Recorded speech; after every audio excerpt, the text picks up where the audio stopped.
Boa noite. Eu gostaria de dar boas-vindas a vocês aqui no Instituto de Arquitetos. Eu sou José Armênio, presidente do Instituto. Esse evento é uma parceria que nós fizemos com o Internet Lab. Eu estou só abrindo a noite é deles. Dou as boas-vindas a vocês aqui. O IAB estará sempre aberto para uma discussão importante como essa. E dou as boas-vindas também ao Kalu Ratti, o palestrante da noite, que veio de longe para nos falar sobre a influência das novas tecnologias no desenvolvimento urbano e as possibilidades para a cidade. Agradeço Internet Lab, o Rafael Zanata, a Mariana Valente, o Denis Antonelli, o Francisco, que desde o início, há uns meses atrás, planejaram esse evento. Entrego o microfone para a Mariana, viro assistência e plateia, e desejo a todos aí uma boa noite, uma boa palestra. Obrigado, Mariana.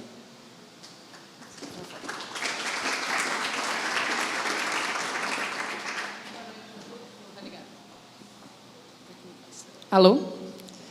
Boa noite a todos. Eu sou a Mariana, eu sou uma das diretoras do Internet Lab, junto com o Francisco Brito Cruz, que está ali, o Denis Antoniali, que é diretor-presidente, está aqui.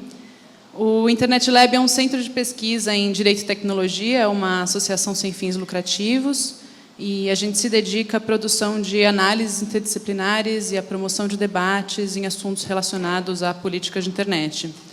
A gente é super novo, na verdade, na semana passada a gente comemorou 1 ano desde a nossa inauguração, então, para a gente, esse evento também é uma comemoração da nossa existência. A gente está trabalhando agora em alguns projetos de pesquisa, em vários temas diferentes, de transparência no judiciário até gênero e internet. A gente tem algumas atividades também relacionadas à promoção de debates. Uma delas é um blog semanal que a gente mantém no link, caderno link do Estadão, chama Deu nos Autos. É um blog em que a gente comenta todas as semanas alguma decisão judicial que tem impacto potencial sobre usuários de internet no Brasil. E um dos projetos de pesquisa que a gente está tocando é o projeto Economia do Compartilhamento, que é coordenado pelo Rafael Zanata. Ele vai falar algumas palavras sobre esse projeto daqui a pouco. Ele é financiado pela Fundação Ford e é no âmbito desse projeto que a gente está promovendo esse evento. Só antes de passar a palavra para o Rafael, eu queria fazer alguns agradecimentos. Primeiro a todos que vieram, claro, depois ao IAB, nosso parceiro, principalmente ao José Armênio e ao Emerson, que ajudaram bastante. Ao professor Kalu Ratti, claro, que aceitou nosso convite e veio de tão longe só para essa conferência. E a equipe de Economia do Compartilhamento, que trabalhou bastante para esse evento. Então, além do Rafael Zanata, o Pedro de Paula, que está ali, e a Beatriz Kira, que se dedicaram bastante para fazer isso acontecer. Então, obrigada.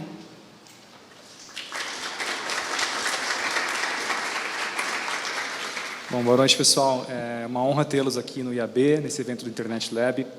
Esse evento ele faz parte do projeto que eu coordeno, como a Mariana já falou, Economia do Compartilhamento e seus desafios regulatórios, que é um projeto que tem 3 frentes. Nós desenvolvemos uma pesquisa científica, que é um estudo de caso sobre o impacto de plataformas peer-to-peer em rede, no setor de transporte, que nós vamos discutir amanhã, no painel das 14h. Tem uma segunda frente de mobilização da sociedade civil, então nós queremos que as pessoas façam parte dessa discussão, e não só reguladores e acadêmicos, e esse evento cumpre um pouco esse papel de chamar a cidade de São Paulo para discutir mobilidade urbana, cidadania e planejamento.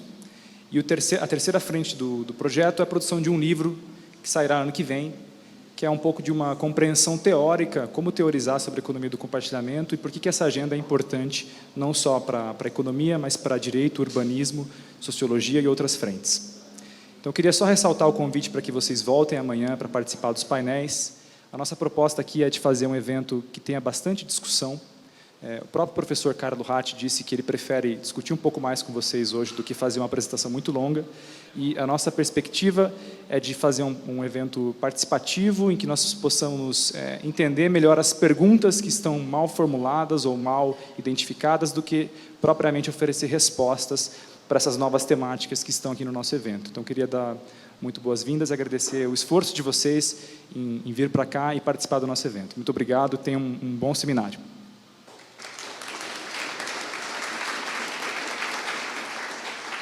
Eu vou convidar então o professor Carlo Ratti para subir, para vir até aqui. Ele tem um extenso currículo, eu não vou falar aqui, tem algumas coisas escritas, algumas só, nesse folheto que a gente entregou. Acho que basta dizer que é engenheiro, arquiteto, professor do MIT, diretor do Sensible City Lab. Professor.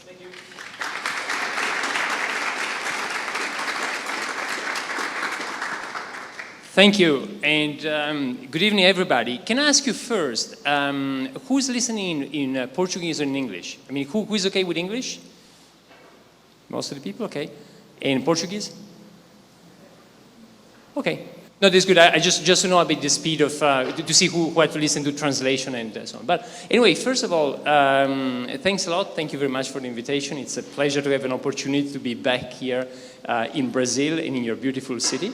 So what I wanted to do today is actually share with you some of the things that we're exploring at the intersection of the digital and the physical world, especially looking at our cities and our buildings. But before that, I want to share with you just a little video.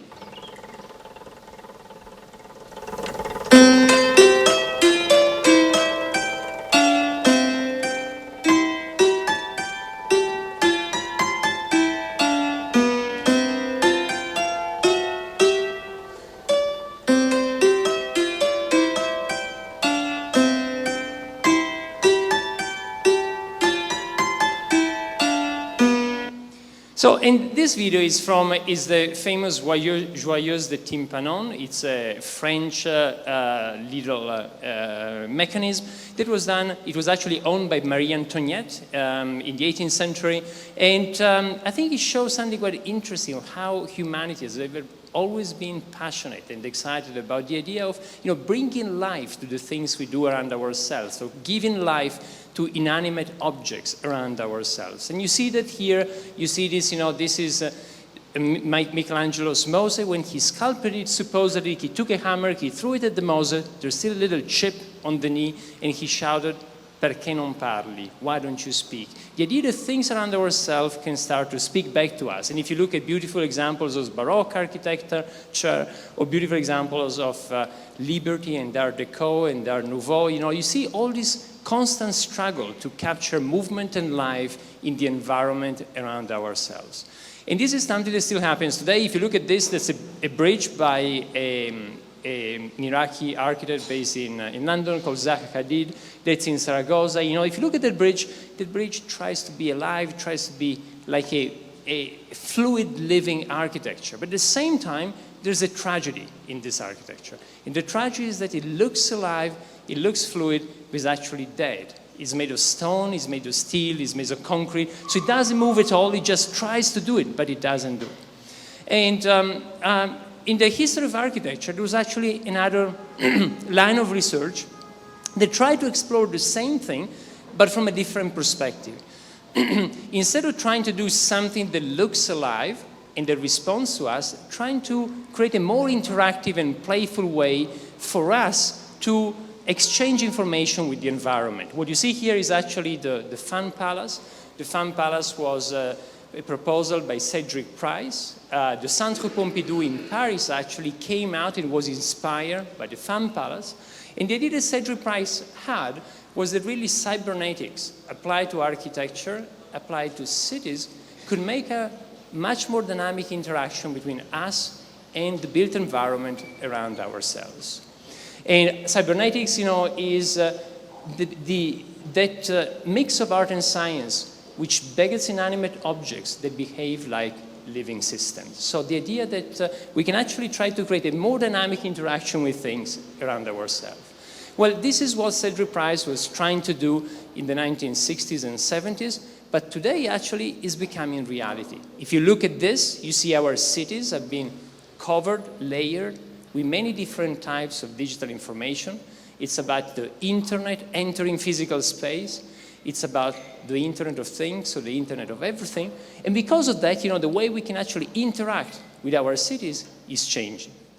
And for those of you who are from engineering, that's really creating real-time control systems. The idea that we can actually sense the city, sense the environment, collect information, then respond to this information. So sensing and actuating. And when you think about it, sensing and actuating is really the principle of what every dynamic or living system does. You know, as a living system, when we see each other, we look at each other, we shake hands, we collect information from each other, and then we respond to that information. So sensing and actuating. And today, almost like what's happening in our cities, that almost every atom, every point could become a place for sensing, for collecting information, and for responding to that information. So, for instance, today we can look at a city like this. We couldn't just a few years ago. That's a project by Pedro Cruz, who was in our lab at MIT.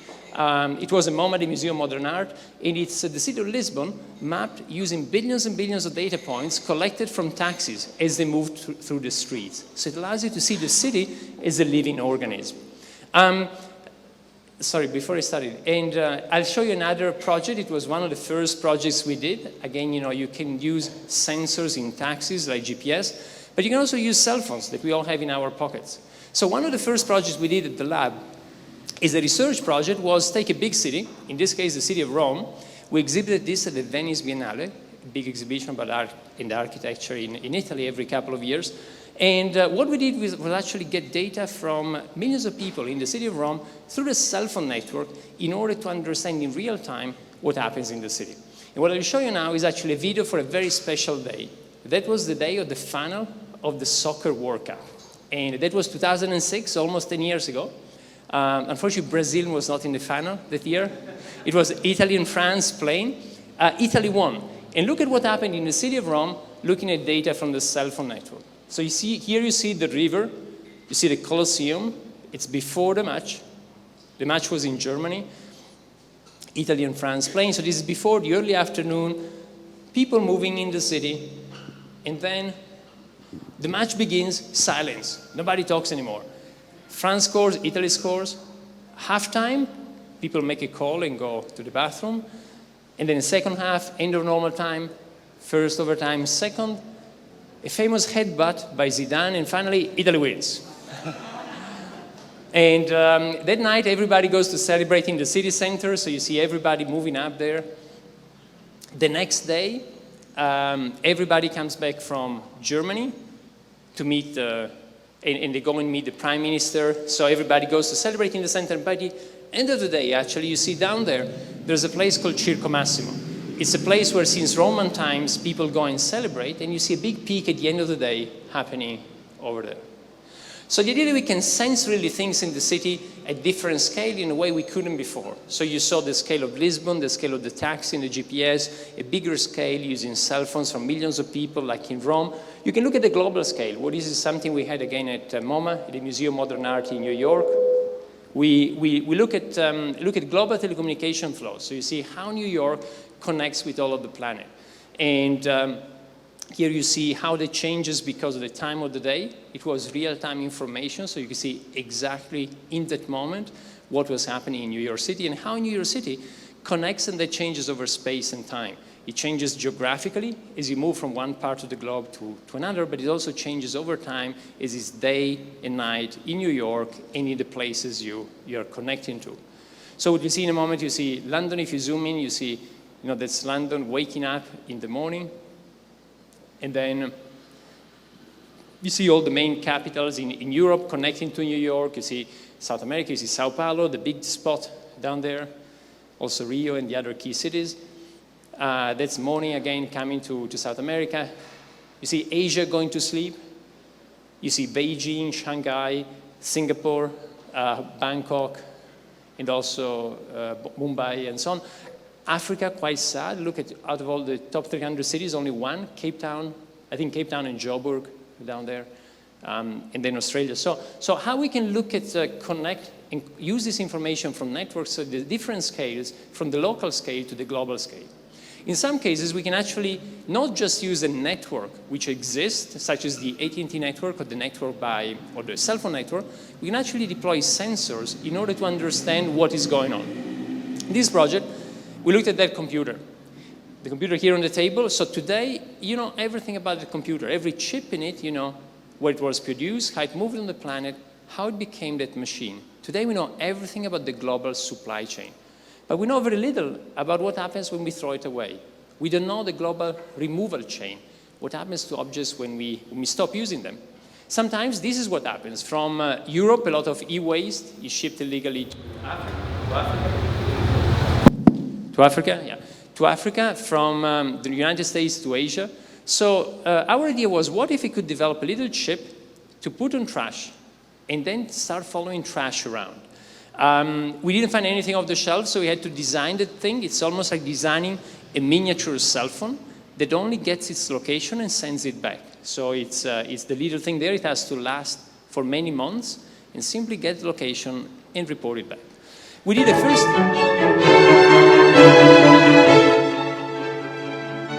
We did the first deployment in the city of Seattle. We put all the little tags on 3,000 pieces of trash. A lot of electronics, e-waste, but also, you know, banana peels, any other thing. And after tagging all of them, we started following them. So you see 3,000 objects, the day of deployment. After a few days, you see some of the main landfills next to Seattle. But then actually, big surprise, how far things started to travel. Sometimes in crazy, unpredictable way. Look at the trace that went to Chicago and then down back to California. And still moving after 1 month or 2 months.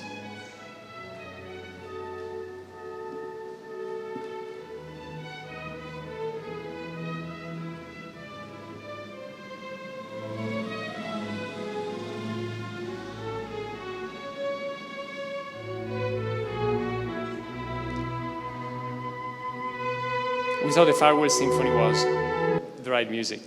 So, you know, what can you do with this? So if you're an engineer, if you're an architect, you got all this information, and you can actually use it to optimize that system. Think about how much energy is wasted for moving things around across the whole United States. So how you could optimize the chain that so far had not been traced in its entirety, but just in segments. So the thing when you put a tag is that you can trace the whole thing from the beginning till end. The second thing that's very important is the fact that actually if you take all this information, if you make it accessible to people, that is if you want big data in cities. And actually big data means we know much more about the environment, and as a consequence, we can also perhaps change our behavior. So in this case, we were sharing all the traces with the people who gave the trash, and some of them came back to us and said, you know, well, some of this changed my life and my behavior. One example, somebody said, I used to drink water in plastic bottles every day and then throw them away and forget about them. But now I know that those plastic bottles go to a landfill a few miles from home. They will stay there forever. So because of this, I stopped drinking water in plastic bottles. The third thing we discovered was more unexpected. And the third thing happened more recently. It happened when a burglar came to our lab at MIT. And the poor guy stole a lot of things, including tags and computers that tell you where they go. And this is what happened.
All right, so you know, we can put tags, sensors on trash. It means we can really sense anything in the city. I'll show you another project we did just a few months ago in Hong Kong. Hong Kong and Shenzhen. As you might know, Hong Kong and Shenzhen are almost like the same megalopolis, and the air quality is a big issue.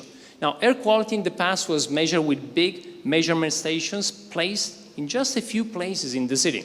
But what you can do today is develop very small sensors. You know, they go in the direction of what you might call smart dust. So intelligent little sensor that you can put anywhere. And then you can do something interesting because people themselves can monitor their exposure to pollution. And if you do it, you can monitor your exposure, which is the key determinants for health.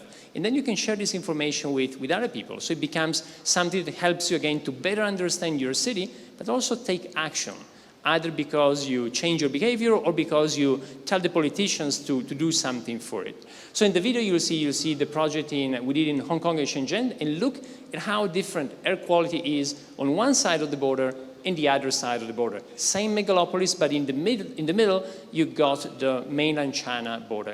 You see the level of pollution, you see it with the color of the movie.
So, you know, this was sensing, just a little caveat, because I know that a lot of you also are lawyers or have a lot of interest in data and how you manage data. Well, when you do this, it's great, you understand a lot about the city, but you always also need to be concerned about the data, who has access to the data, how do you control that, and you know, that's just a little quote from Italo Calvino, the Italian writer, who imagined that condition. Imagine a world where everything can be saved, everything can be archived, you easily get into very troublesome situations, so we should always be very cautious about that. But then I wanted to share with you, you know, ultimately architecture is about transforming, is about actuating, not about sensing, just sensing, but also about transforming the space we live in. So I want to share with you some of the actuating, how all this information can help us to better understand the city, or the city or the building, but also try to make the building, as we were saying at the beginning, something that responds to us in a living way.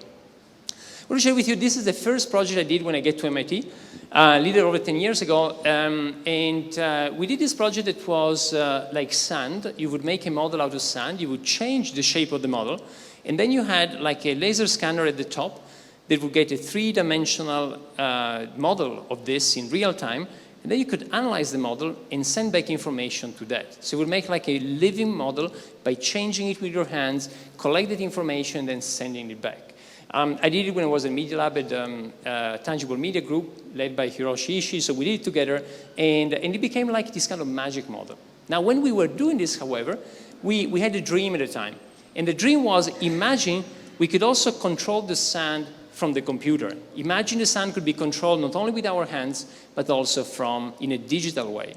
And at the time we tried, but we didn't succeed. You know, models were too expensive. We didn't have Arduino. It was much more difficult to control electronics, so we didn't succeed. It was quite interesting that just last year, then almost 10 years later, Hiroshi launched a project that actually managed to do exactly the same thing. So where actually the space becomes controlled, digitally controlled and responsive, like something which is alive.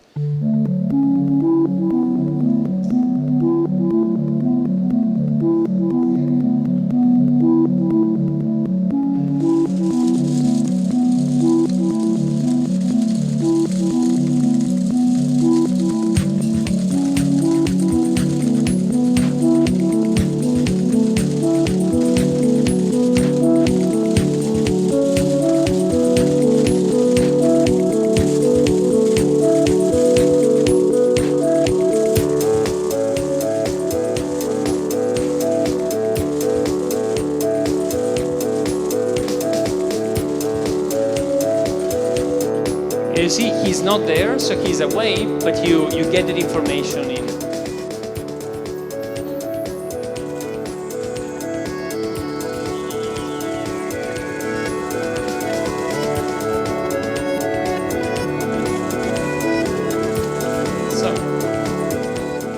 I'll stop here, but basically how in this case, how actually the environment can start to respond to us in a dynamic way. And a lot of what we've been trying to do over the past few years in architecture, in designing cities and buildings, has been really inspired by this. How can we create things around ourselves that engage with us in a dynamic way? This was one of the first projects, was at the Venice Biennale. It was a little apartment where the client wanted something a bit special in terms of information, was really passionate about information. And so what we did, we used one projector, like the projector, there's no projector here, but like the standard projector you use in a conference room. But then in front of it, it had one of those rotating mirrors, like what you have in clubs, where you go dancing, that actually can take a beam of light and turn it anywhere you want around. So that thing could actually, from one position, project everything you wanted around it. So the idea here was basically to do a building where any surface could then become a projection surface. From one single point, the architecture basically was starting there and using the geometry to make sure that every point would be visible from there and become alive through projection. So the space was this, it had to be a livable space, it kind of wanted it to be beautiful even when there was nothing in there, but then you turn on the projector and virtually every surface there can become a surface where you got information, digital information. There's many other ways in which buildings can become more responsive. This is started with some analysis we did on the MIT campus, looking at where people put energy and where occupancy of a building is. So here you see where energy goes to heat buildings or to cool them during the summer. And then you see where people are, and there's no correlation whatsoever. So we heat our buildings or we cool them even when there's nobody there. It's a huge waste of energy. And think about our homes. Well, here the weather is always very pleasant. Think more about cooling, but in the United States it's very cold. During the winter, we heat our homes during the day when we are in our offices. Or we heat our offices during the night when we are in our homes. So there's a huge amount of energy we could save for that. Well, so we started thinking about, could we think about a system where we, instead of designing a heating condition for the building, we just focus on occupancy, on people. Could you think about local warming like a little bubble of heat that follows you, or a bubble of cool, that you can actually control, you can decide which temperature you want it, and actually will follow you through the building. We did a first experiment outside MIT that was the other winter. It was quite cold. That's the main entrance at MIT. You would step on the carpet, and then this bubble of heat would start following you. You could actually also decide which temperature you wanted. People loved it. A few of them freaked out with this thing. But actually it seemed to work. So actually it was a very interesting way to heat you as you would enter the building. What you see in the next video is actually an installation we did at the Venice Biennale until last December, a few months ago. Venice Biennale was directed by Rem Koolhaas, the Dutch architect, last year. So he invited us to work in a room dedicated to heating. It was dedicated to different elements of architecture last year. So one was the heating, and here we try to do this ceiling where it creates this kind of dynamic bubbles. As you move underneath, this kind of bubble of heat follows you. This was the making of the exhibition.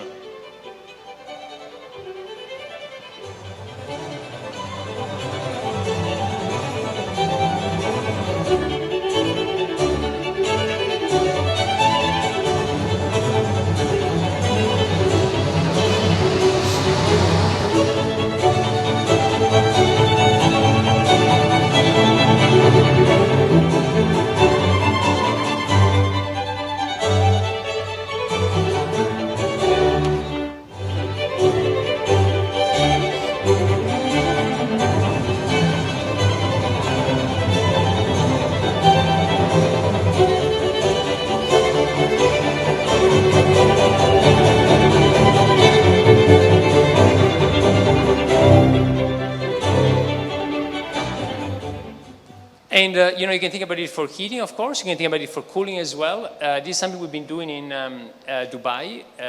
Here, one of the shadows you see there is Sheikh Mohammed. This was a few months ago. In Dubai, one effective way of cooling is spraying water. If you spray water, it's much more energy efficient than using air conditioning, and then you cool the temperature by quite a few degrees. It depends on what the humidity rate is, but you have a very good efficient system for cooling things. And here's the idea of having this kind of little cloud that actually follows you as you're moving, and that could actually make public spaces, which in Dubai are used very little because they are so hot during the summer, to make them livable again without putting too much energy in them. Well, going from this, I want to share the project we just done at the World. Okay, sometimes it stops working. So, a project we just did at World Expo in Milan. The World Expo is dedicated to food, and we were asked to do 2 pavilions there. One pavilion was a supermarket. And when we started thinking about the supermarket, we didn't want to do something like this. This is a beautiful picture by Andreas Gursky, but actually it's not the type of supermarket we were imagining. We also did not imagine something like this, which is a supermarket that Tesco did in Korea, where you go, you scan, you take your phone to scan a product, and then you get information about that. What we didn't like here is that it was very alienating, but there was a very interesting thing here, that is if you scan the product, you know a lot about it. Today, if you take a bottle of wine, you got a huge amount of information about that. Information about where it was produced, about the vineyard, about who did it, about how it moved on the planet until when it got to a shop here. But that information is not available when you go to the supermarket and try to buy it. So our idea was, can we actually get that information back, which is the information we have usually in the richness of a traditional market. Is where, products tell you their stories, and there's this interaction between products and peoples. And products becomes a way that people make new connections, the stories of products. Again, one inspiration was by Italo Calvino. In one of his short stories, he talks about this guy called Mr. Palomar, who's in Paris and goes to a cheese shop. And the guy, Calvino says, thinks like he's at the Louvre, he's in a museum. Everything tells him the story of a different pasture under a different sun, he says. So basically the idea that basically all these stories today, we know them, but it's very difficult to access them when we are in a supermarket. So what we did was we designed this system, which is we decided, well, first of all, let's put all the, this is a bit annoying. No, let me see. No, I'll use this. No, I'll better use this. It's fine. No, sometimes it gets interference, and so you hear this noise. So we decided, first of all, to put things on a table, in a way like in a traditional market, so things that are on a horizontal landscape. And also on the top, you got a lot of Kinect. As you might be familiar, the Kinect is what is used by the Xbox by Microsoft, that actually allows you to track people's movements and three-dimensionally scan space. If you do that, then you can see as people approach it, closer, yeah, but I think it's going to be too, okay. Okay, so yeah, I'm speaking closer, but then if you can, I think now the sound is a bit too strong, no? It's okay? Okay, I hear a lot of it. All right, okay. It's like a rock concert now. So you got Kinect at the top, and what they do, they actually is what you use with the Xbox by Microsoft, so they get your position and you know how you're interacting with things, and then you got the products on tables. And so as you approach something, that thing will tell you a lot about the digital information that is available today. And so what you see here, the idea, that was one of the first concept pictures of how, as you approach an Apple, it tells you a lot about production, how it moved, and so on. So all that information we have today, but it is very difficult to access when you go shopping. So here you can see the building we did.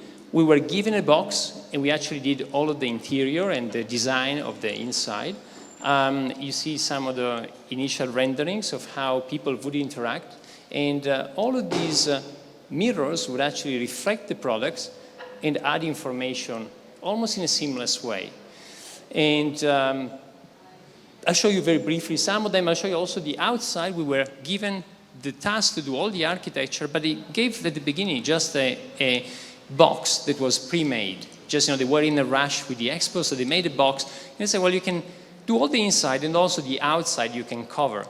But the outside, we didn't like the idea of covering, of making some kind of fake facade. So the outside, we said, well, again, information is very important.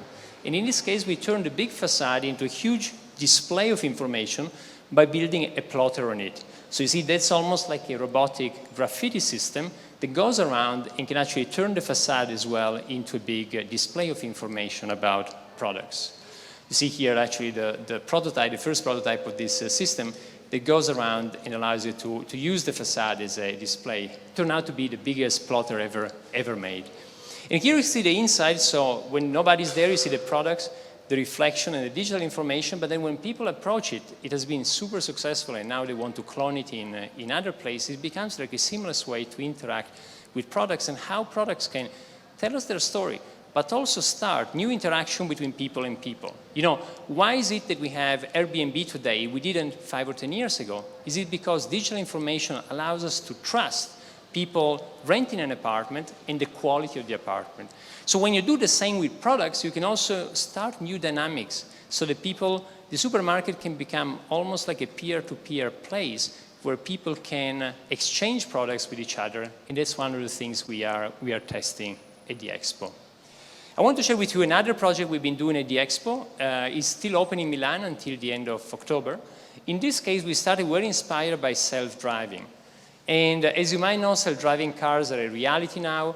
There's many of them across the world being tested. You know, just a few years from now, next year, supposedly, you'll be able to buy the first off-the-shelf self-driving car. So if you can do self-driving car, what about self-driving tractors? It's much easier to do a tractor that moves in a self-driving way. And this is actually the second project, is a pavilion we did for one of the biggest agricultural equipment manufacturers in the world called CNH. And the idea was, once you have self-driving, then you can imagine tractors moving over space in a very precise way and think about it almost like printed landscape. So you can put seeds where you want in a very precise way. You can go and cure them as they're growing, and you can go and harvest them at the end when they're ripe. So you can use the landscape almost like a giant printer that doesn't print like we are on a piece of paper, but prints on the landscape itself with seeds. And actually, Benedict Gross, who was at Sensible City Lab and did this in his thesis at the Royal College of Art, tried this out on a piece of land in Germany. You know, you could imagine in the simplest way, just nature usually doesn't do monoculture. As you know, monoculture is something very bad, actually, from the point of view of farming. So nature probably would do something more similar to cells of this type. And he's showing here how you can actually easily, by programming a system, such as self-driving system, generate a pattern like this and basically use the landscape as something that you're printing and harvesting in a digitally controlled way. And here you see a little video. Here was the field, but you see a little video that tells you the story of the whole project.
wanted to share with you a couple additional projects just to finish.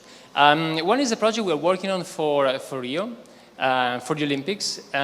We are still not sure this will be finished, will be done, but this was a project that was commissioned to us by Arfuturo, a foundation led by Marisa Moreira Salles that organized a lot of very exciting events related to architecture in Brazil, in Sao Paulo, in Rio, in many other cities.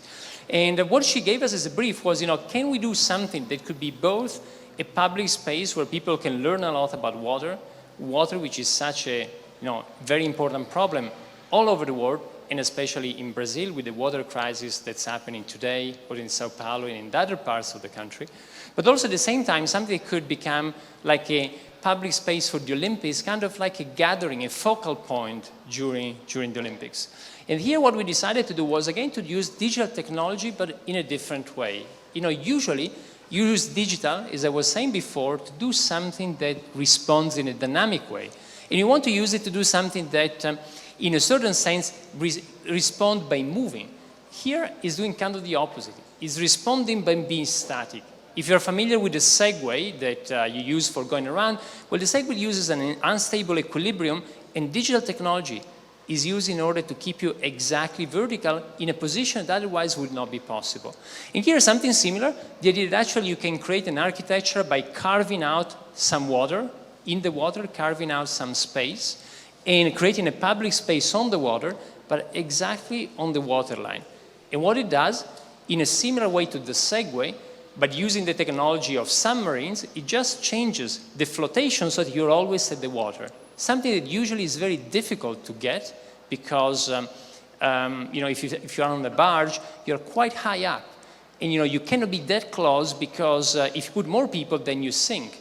But if you control it digitally, you can always be that close without sinking. So that's a view from the outside.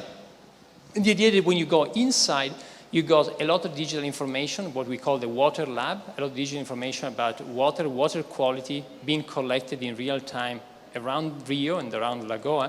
And actually that becomes like an educational experience for people there. And then during the night, it also can become, when you look at it from far, like this kind of symbol or focal point for the Olympics. We're still fighting to make it, so don't give up, but we'll let you know if it's still, the project is actually one of the first times I'm showing it. It hasn't been made public yet, and hopefully we'll be able to make it. And in that case, I wish I could see all of you there on the water ring pavilion next year for the Olympics. The final thing I want to share with you is also dealing with water. It's a project we did in Zaragoza. Zaragoza had the World Expo. It's actually the place I showed you before, the bridge by Zaha Hadid. It was in Zaragoza for the Expo. And the mayor came to us at the time to say, well, the theme of the Expo there was water. In the same way as in Milan it is food, there the theme of the Expo was water. The mayor came and said, how could you use water, which has been such a beautiful ingredient of architecture, of our cities for thousands of years, how could we use it in a different way today? And one of the ideas we came up with was something like this. Imagine you have a pipe, and on that pipe you got many tabs, opening and closing controlled by a computer. Then you can create like a living water wall. When you can show images or text or patterns, it becomes like something that can be controlled like a living material. Well, the mayor liked the idea, so we got the commission to design the building at the entrance of the Expo.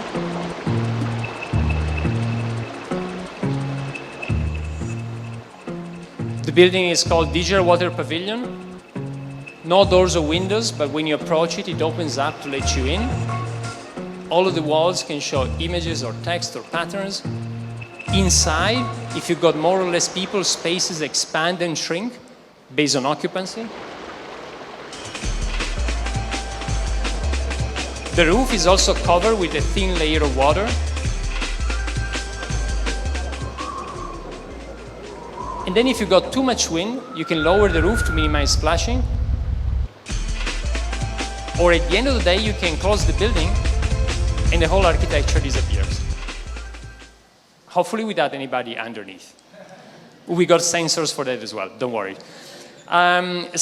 We had a lot of fun doing the video. Honestly, we were not sure it would be built. But again, what happened was interesting that Time Magazine, the US publication, named it as one of the best projects of the year. So in the last 9 months, we had to make it happen. This was the building before the opening. I sometimes show this picture. You see the guy there with the trolley. And that guy was going to the station, but stopped there to say, what the hell is happening here? Because he couldn't figure out how this was working. It's when you do it like this, and actually when you cut the water in reverse, it looks almost like it's flowing upside down, so it has quite a magical effect. Here was about projecting on the water, so it was about the physical pixel plus pixels made of light on the top of it. Here it was myself trying not to get wet and testing the sensors. And I should tell you now what happened one night when all of the sensors stopped working. We are making our cities more intelligent, smart cities. They are controlled by computers, but as you all know, sometimes computers crash. Well, in this case, one night, the computer that was controlling all of the sensors stopped working. And that night, we were terrified. We didn't know what would happen because the building would keep on doing its own crazy things, like cuts and holes and pictures and images, but without responding to people anymore. But actually, that night was one of the most fun nights ever. That night, thousands of kids from all over the city went to the pavilion to play a new game. Not anymore a pavilion that opens up when you approach it, but a pavilion that you need to engage like this.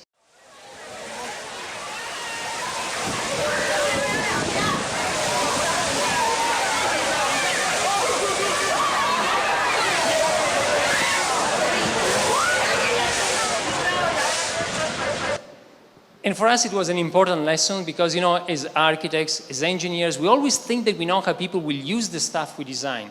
But reality, and especially human reality, is always a surprise. In this case, it was a good surprise. Thank you.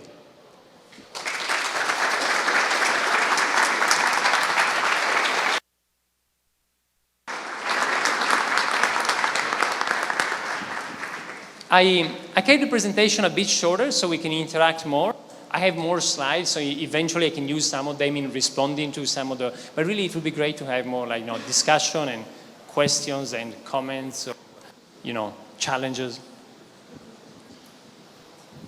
Gente, estamos abrindo o microfone. Tem alguém? Chico, lá no fundo. Feel free to ask in Portuguese or in English.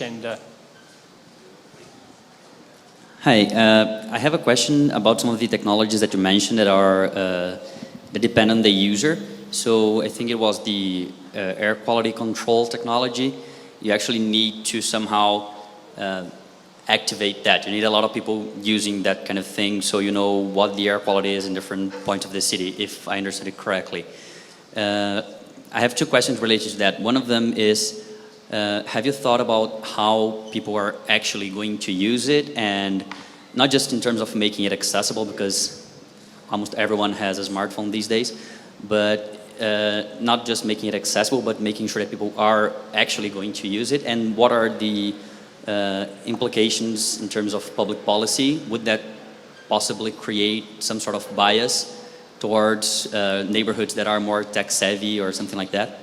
Yeah, well, thanks for asking me. And I think these are very important questions. In every project where you engage people, you always need to take into account all of this. And you want to make sure that the sample is representative, that people are, in this case, they're using the technology in the right way. But I'll tell you something, that what we are trying to do often at the lab is show a potential. And so all the questions you are asking are very relevant questions, but they sometimes can come a step later. The first thing you want to do is try a potential and see what could be done. And then you try to do it better and better. When we started doing project with cell phone, just 10 years ago, we didn't have smartphones, and cell phones didn't have a very large penetration in many countries. Still, it was important to start playing with it, to learn with it, to develop some of the algorithms to understand the data, because then, as data would become better and better, that could become more and more valuable in the city. And so I'm saying that sometimes we want to show a potential, and this goes down to really to what we see as the role of design. Many people, including Albert Einstein and also Herbert Simon. Herbert Simon was a great sociologist and scholar. He wrote a beautiful book called The Science of the Artificial. Well, Herbert Simon and many others said, the difference between design and science is the following. Science is about looking at the world how it is, how the world is. but design is about how the world could be, how it could be transformed. And I think that's very important because sometimes we forget that. Sometimes we forget that design is about the future. It's about looking at the potential that we have around ourselves. It's about transformation, but transformation means trying out new things. And from that point of view, what we see is then the role of the architect is really somebody who can accelerate the transformation of our cities. If you take an analogy with natural evolution, how does it work? Well, you got a system, then you got mutations, and then some of those mutations are more successful than others, and those become, the new context, the new environment, and so the environment changes. In a certain sense, we see that the role of the architect in the artificial is a bit similar. It's about creating mutations in the artificial environment and in making sure that it helps understand the potential of the present and help in a collaborative way understand how we want to transform our cities or our buildings. And so I think I'm saying this because sometimes what we say, in doing this, sometimes you also want to just try something to show potential, and then that will continue. If it has potential, it will continue as a mutation that others will follow and pick up and develop without necessarily the need from the beginning to get it 100% right.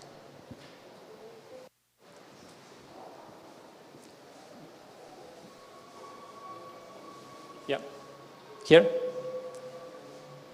Need a hand there. Alô? Oi. Posso falar em português? Sure. Eu compartilho da sua preocupação, a sua questão colocada no início da sua apresentação, da relação entre o material e o virtual, e o digital, né? É uma questão nossa hoje. E eu gostaria de te perguntar, pensando sobre o futuro, como você respondeu agora, como você acha que todas essas tecnologias do compartilhamento, seja já aparecendo na economia, o Uber, ou Airbnb, ou como efetivamente isso vai influenciar nas nossas cidades? Eu explico. No começo do século XX, o elevador, the lift, mudou a cidade. Deu densidade, os prédios começaram a ser mais verticais. E eu fico pensando, será que a unidade habitacional será menor? Será que nós vamos ter menos carros? Será que nós vamos precisar de menos ruas? Qual é, na sua opinião, então, a influência dessas tecnologias no pensamento do desenvolvimento urbano no futuro? It's a great question, and thanks for asking it. I reply by using a few slides, because you mentioned Uber. They show how some of this can actually have an incredible impact on our cities.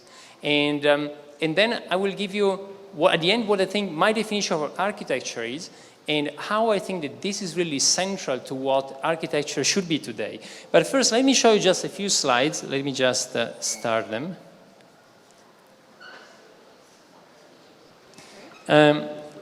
I showed you before this picture, this video that was actually the video of Lisbon, mapped using billions and billions of data points from the GPS of the taxi. And then what we did over the past couple of years, we took a lot of data from the taxis in New York.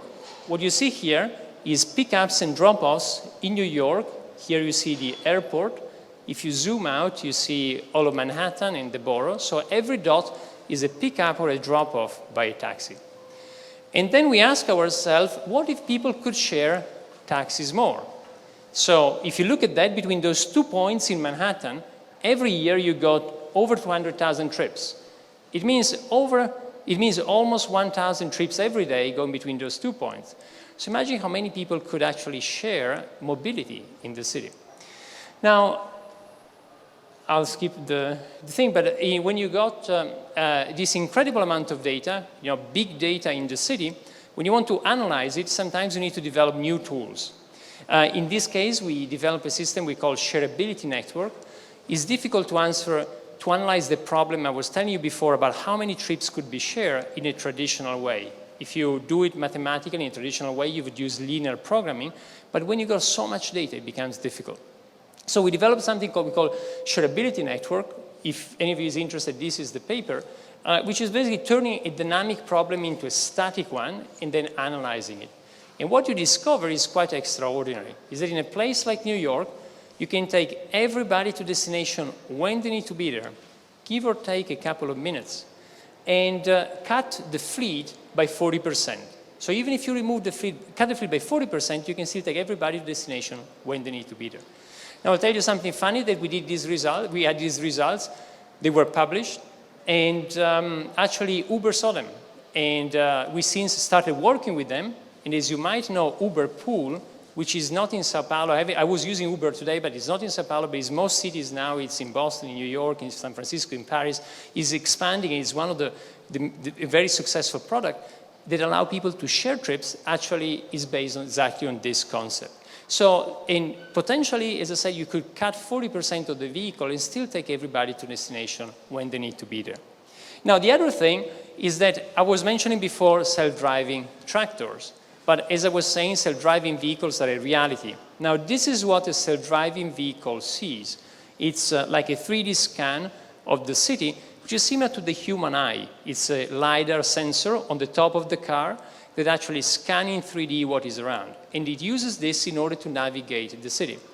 Now, when this will happen, which is already reality, in Singapore, we're working with the government to have, in Singapore next year, the first fleet of self-driving vehicles that everybody can use. So it's reality. It's just a matter of very little time, then everything is going to change again. And the exciting thing about self-driving is not that you don't need to keep your hands on the steering wheel. That's a secondary thing. The exciting thing about self-driving is that the car can give you a lift in the morning when you go to the office, and then can give a lift to somebody else in your family or to anybody else in the city. So you basically, what you're doing, you're mixing and blurring public transportation and private transportation. Now, if you combine what I said before about ride sharing in New York, sharing the ride, with the ability to share the car, which is what we are seeing here, you can get potentially to a city, theoretically, where you can take everybody to destination when they need to be there with 20% of the cars we have today. And think about how different Sao Paulo will look if you were to remove 8 cars out of 10. And this is just one example. None of this would be possible without digital. This is just one example of how digital could incredibly transform our cities. Now, it has started already. In Boston, the number of cars has been declining thanks to car sharing. Zipcar was invented in Boston, and you got Car2Go and many other types of car sharing, which is the beginning. But this is how this could be very quickly in a few years. When this happens, if you remove all those cars, many other things happen. Think, for instance, about parking. You need much less parking in cities. Our cars today, they're used in the United States 5% of the time, 95% of the time, they just occupy, they're a lump of metal that just occupying valuable space in the street.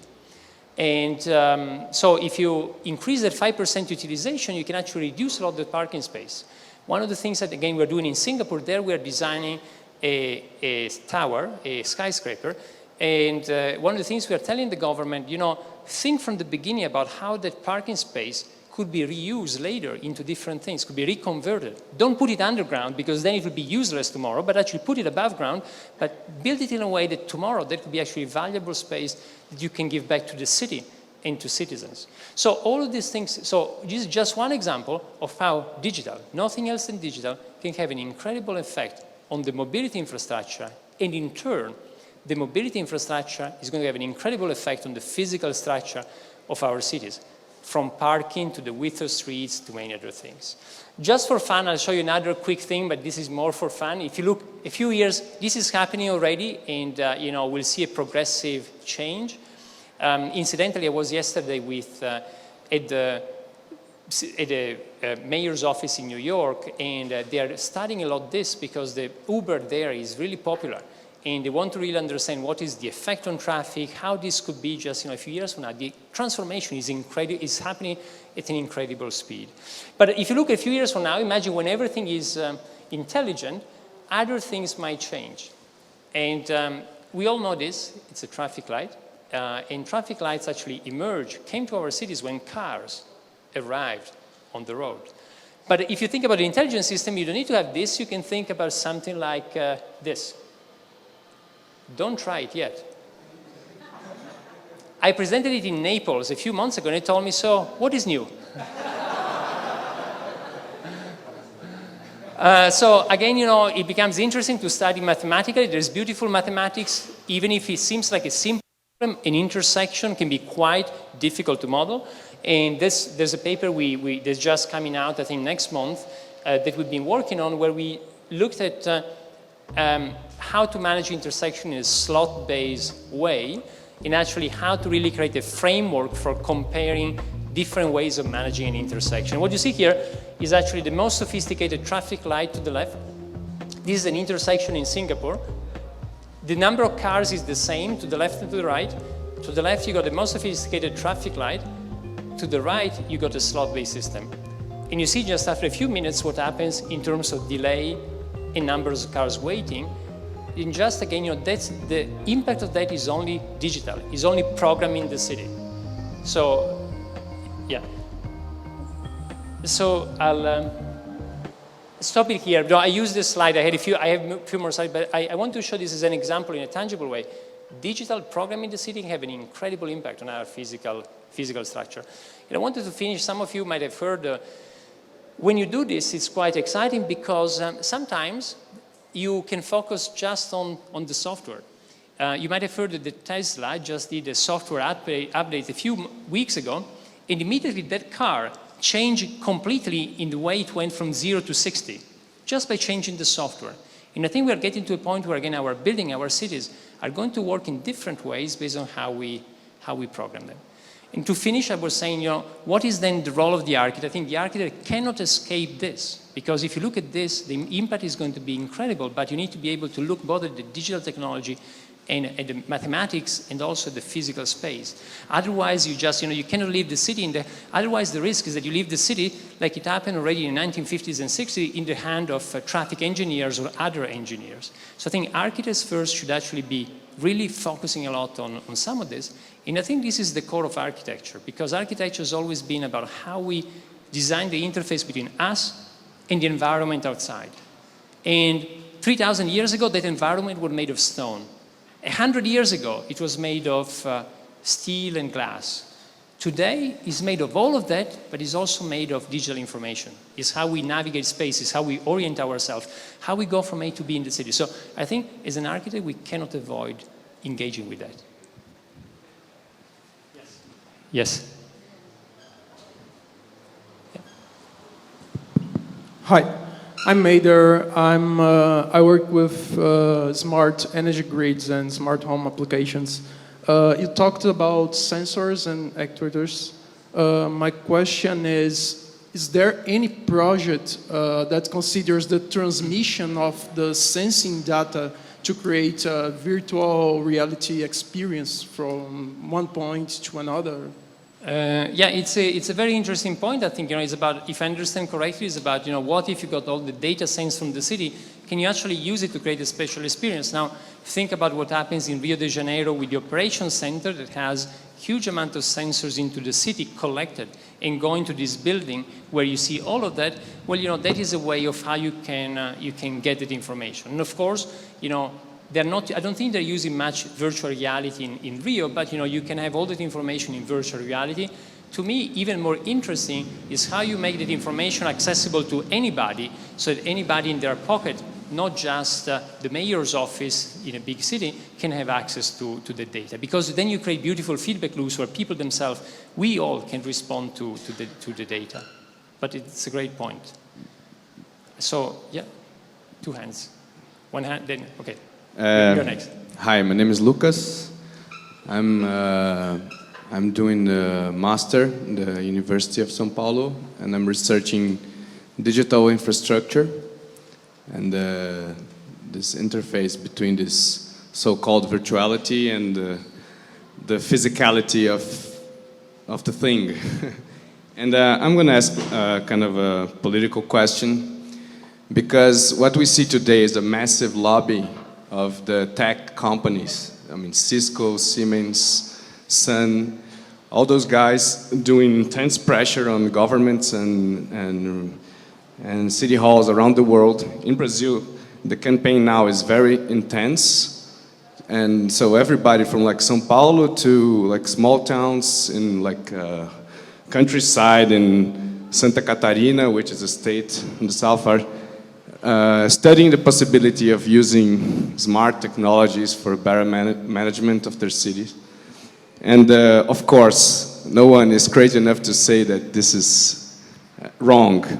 But the thing is, these technological solutions will suck in a lot of resources that could be somehow applied to the physical infrastructure. I mean, in New York City, it's a great city that works. Let's talk about the city that doesn't work in a way. And isn't there a risk that with all those technological features and possibilities, that all the resources that once could be invested on the physical spaces are all directed to management systems? I 50% agree, 50% disagree. So I'll first tell you where I disagree. I think, if you got an infrastructure, now we all are okay with the fact that, the government or the city hall will build a new road and put asphalt. So we're all okay for that. Now, today what is happening is actually that bits can actually be more effective. The digital be even more effective than asphalt. I think, is... The digital infrastructure can have an effect on traffic without actually laying asphalt. With less cost, it can have a beautiful effect, say, on traffic. So I think it is okay for the government then to intervene there, and instead of doing like a new road or a bigger road, to make the infrastructure you have at the moment smarter. So that I think is ethical. I don't see any problem with that. The problem I see, yes, I agree, the 50% I agree with you, is that two things. The first one is that on the digital side, we all know that what is happening here is similar to like an operating system for the city. And if you build an operating system for the city, then we should have a discussion if this system is going to be more like Microsoft Windows or is going to be more like Linux, and who has access to it. So I think that discussion we should have, and that discussion really touches at the core of what some big multinationals want to do, because they think much more like the proprietary way, developing their protocols and so on. I'll tell you something more that I also goes in the same direction of what you are saying, is that I think that at the same time, more important than the digital infrastructure is a good ecosystem for innovation. I think for me, smart city is more about Airbnb, Uber, many other things than it is about new systems that are designed for making smart little things in the city. It's more about bottom-up than top-down. It's more about having good ideas that then can change the way we collectively use the city. Think about Airbnb. I think that's, for me, that's another great example. Again, think about how much energy you need to build a hotel, to heat it, to cool it, and so on. And here you have with nothing, with zero cost, just by connecting people together, you build something like one of the largest hotel chains in the world, again, without having even to move a brick, just by using spare capacity.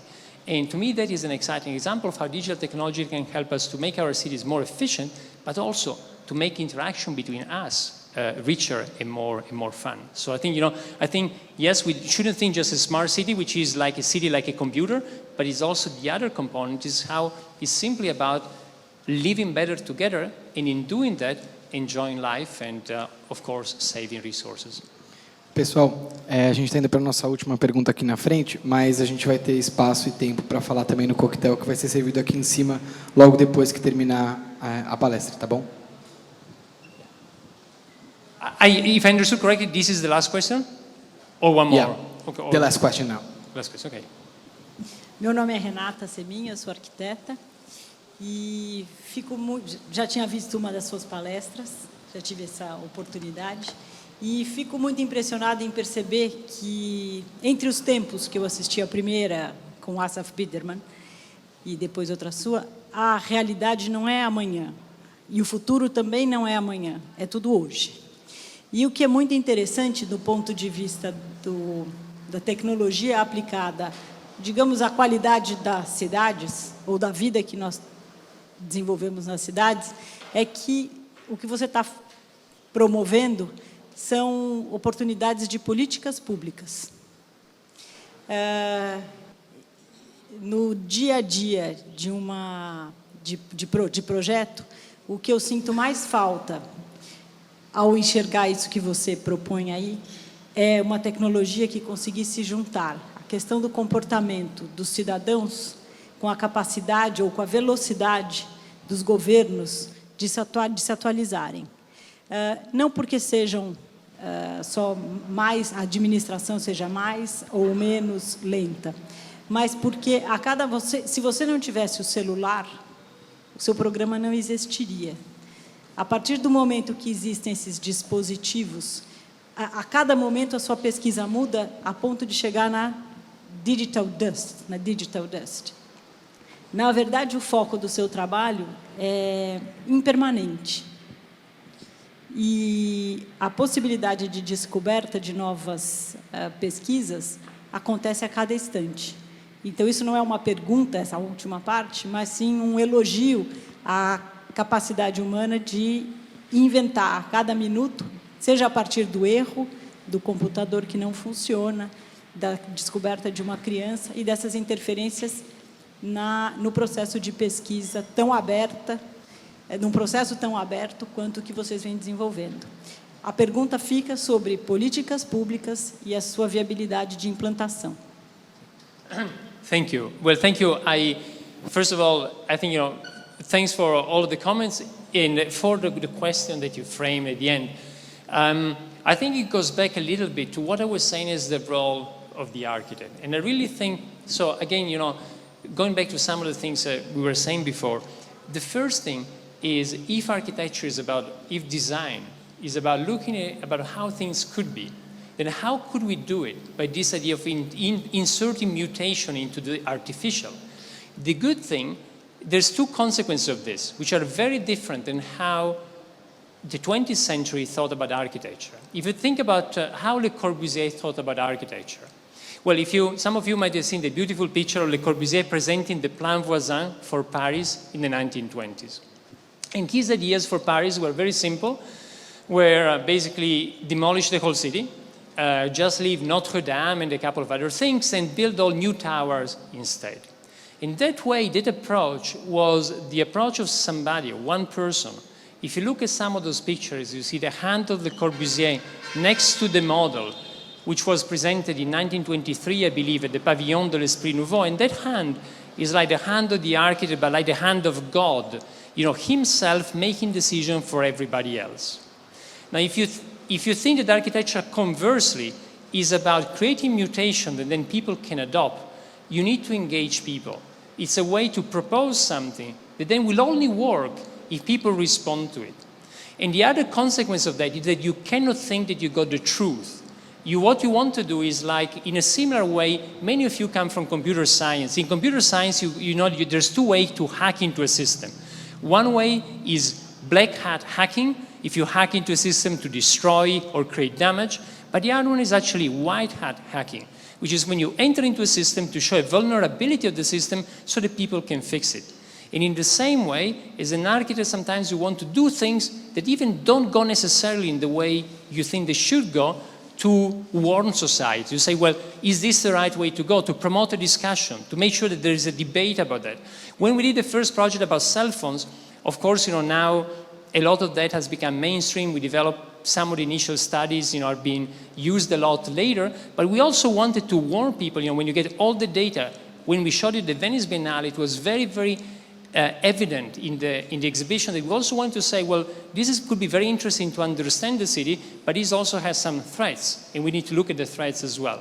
So what I'm saying here is that if the architect has this role of introducing mutation that can actually help us transform the city, transform society, transform space, then we need to look at this role in a very different way. It's a role that necessarily needs to engage other people, because it will be the public that will then decide what is successful and not. And we need to be less sure of truth than what happened in the past century when the architects thought, okay, this is the right way, Brasilia is the way to do a city, or I say Brasilia, like, is a modernist city, Chandigarh is the way to do a city, and we do it like this even without asking people, and people will just follow and live there.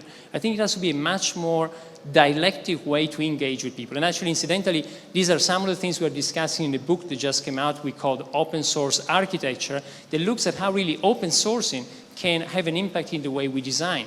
Not really just one person single-handedly making decisions for millions of people, but really having this bouncing back and forth by introducing ideas that then can be bounced back through discussion.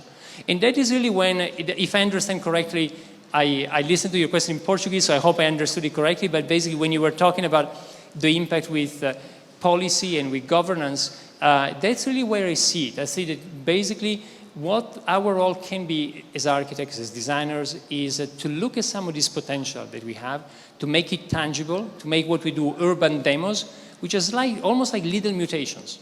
And we've seen in the past, we've seen some of these mutations we developed at the lab. Some of them became a startup. Some of them, other people used. I told you before, like the little story related to Uber, but there's many others of, things that then, somehow make it in one way or another to the physical world. Others that actually were just interesting for the discussion. But I think that's really what is at the core of architecture today, and that's, I believe, is the best way to engage the public and engage people. Not in a top-down way, like in the 20th century, but more in a bottom-up way. Thank you.